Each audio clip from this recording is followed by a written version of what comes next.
Thank you very much, Katja, and thank you for being here, and thank you to Jaap and others for inviting me. Is it clear? Yeah? Okay, good. So what I will be talking about is about causal discovery, and we already discussed a bit in the panel this morning, right? So correlation is not causation, and what can we still learn from big data and things like that. So here's the outline of my talk. So I will introduce you to the field of causal discovery. Of course, we will have our own approach there a bit. I will try to explain that pretty high level. Maybe one slide on a Bayesian approach to that to incorporate probabilities and that we're never really sure about things. I will sketch upon some applications that we do in particular together with physicians and psychiatrists. And I hope to have some time to talk about current research and future goals, because I think this is really an exciting field, and I want to share with you some of the ideas that we have there. Okay, but first the introduction. So we know, right, we'd like to talk about cause and effect relationships. So here you see the hockey stick that people use to talk about climate change. So this is the steep increase, and we'd like to know what really causes this increase in temperature.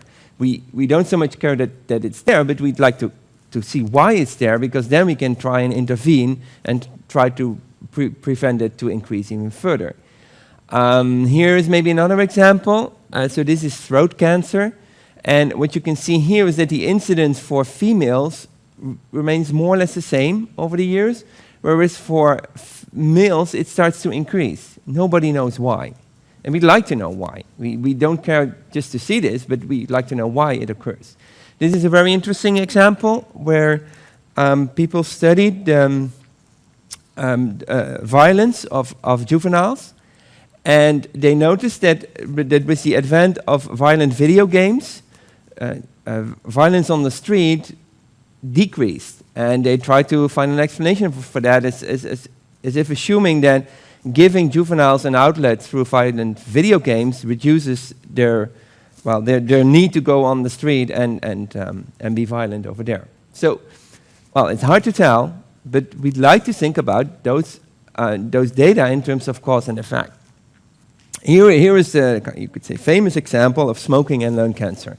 What you see here on the right-hand side is a plot of the tobacco consumption in different countries, and here you see the incidence of lung cancer. And you can see there is a clear correlation there, right? So the more tobacco consumption in a country, the higher the incidence of lung cancer.